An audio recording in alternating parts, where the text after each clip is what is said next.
नमस्कार मित्रों, वरुण गोरखपुरी एक बार फिर से आपका स्वागत करता हूं। आपका मैं मित्रों, कभी कभी बड़ी हंसी आती है जब न्यूज़ चैनलों पे जो आज की सरकार में बैठे लोग हैं उनके व्हाट्सएप यूनिवर्सिटी और उनके फेसबुक यूनिवर्सिटी के ज्ञान से उनके अंधभक्त मीडिया के सामने आ तो जाते हैं लेकिन सही चीज़ों को बता नहीं पाते हैं। तो भाजपा की पाठशाला में जो ज्ञान दिए जाते हैं व्हाट्सएप यूनिवर्सिटी और फेसबुक यूनिवर्सिटी के माध्यम से, मैं उनके नेताओं को इस यूट्यूब चैनल के माध्यम से बताना चाहूँगा कि थोड़ी बहुत जानकारी सरकार उनको दे दीजिए ताकि वो बेचारे जो है मुंह छिपाते तो ना घूमें। आपने देखा होगा जब कभी डिबेट पे जो लोग हैं उनसे जब पूछा जाता है, भाजपा समर्थित लोग आप कह सकते हैं उनको, और जब उनसे पूछा जाता है कि तत्कालीन सरकार के समय में कुछ ऐसे दो चार मुद्दे बता दीजिए जिन्हें देख करके आपको लगता है कि भाजपा सरकार को आना चाहिए और उन्होंने देश हित में, राष्ट्र हित में बहुत ही ज़्यादा अच्छा कार्य किया है। तुरंत उनका जवाब आता है राम मंदिर। चलो भाई, राम मंदिर तो बहुत अच्छी बात है, हम लोग भी बड़े खुश हैं कि राम मंदिर का निर्माण जो है इनके शासनकाल में हुआ। लेकिन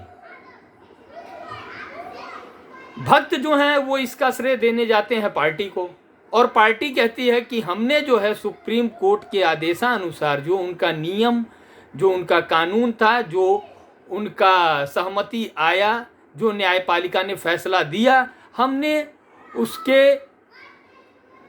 हिसाब से जो है वो कार्य किया और मंदिर का कार्य निर्माण हुआ। लेकिन वहीं इन लोगों को जब बोला जाता है कि आगे कुछ बताइए तो ये लोग दूसरा कार्य बता देते हैं, धारा 370। जब पूछा जाता है कि धारा 370 क्या है, जिसके बारे में इनको जानकारी ही नहीं है, ये तुरंत आ जाते हैं एनआरसी पे जिनका इन्हें कुछ पता ही नहीं है। ये तुरंत आ जाते हैं सीएए पे जिनके बारे में इनको कुछ पता ही नहीं है। लेकिन इन्होंने कभी ये नहीं कहा कि सरकार के आने के बाद जो है शिक्षा का स्तर बढ़ा, रोजगार का स्तर बढ़ा, 15-15 लाख रुपए सबके पास आए, सिलेंडर के दाम सस्ते हो गए, महंगाई जो है कम हो गई, सरकार ने जो काला धन लाने के लिए कहा था वो काला धन वापस आ गया। ये इस मुद्दे पे बात ही नहीं करेंगे, और ना ही ये लोग भाजपा के नेता या भाजपा के कार्यकर्ता आम लोगों के बीच में जा कर के कहें कि हमने जो विकास कार्य किया है, हमने जो रोजगार दिए हैं, हमने जो महंगाई कम की है, हमने जो डीजल पेट्रोल का दाम कम किया है, उसके ऊपर हमें वोट दें। भाई तब पता चलेगा ना कि आपने क्या काम किया है।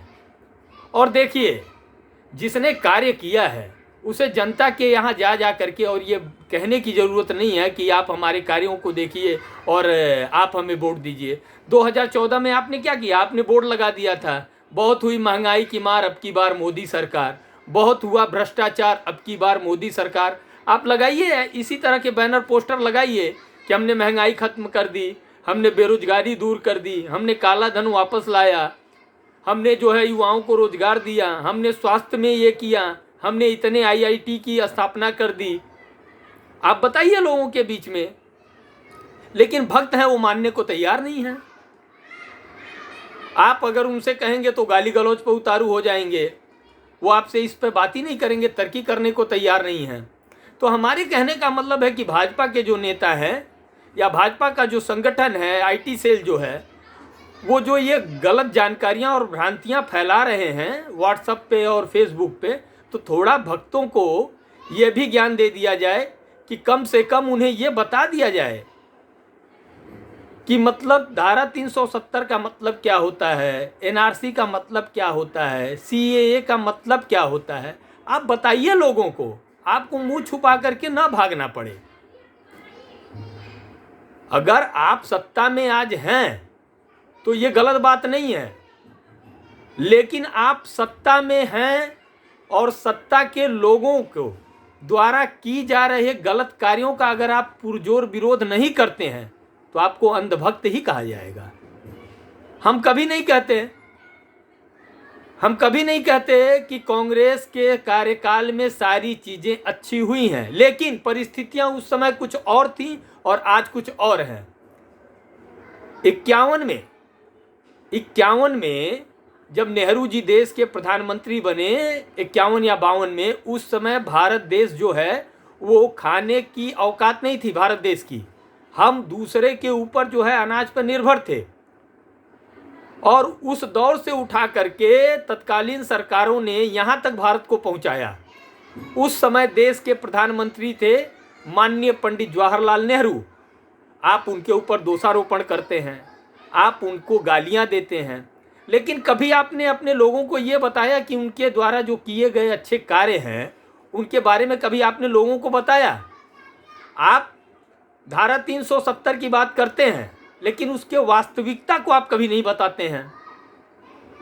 जिस समय राजा हरि सिंह भारत और पाकिस्तान दोनों जगह कहीं जाने को तैयार नहीं थे, विलय करने को तैयार नहीं थे, वो सोच रहे थे कि हम स्विट्जरलैंड के तर्ज पे जो है अलग जो है इसको राज्य बनाएंगे और इसको अलग राज्य का दर्जा दिया जाए।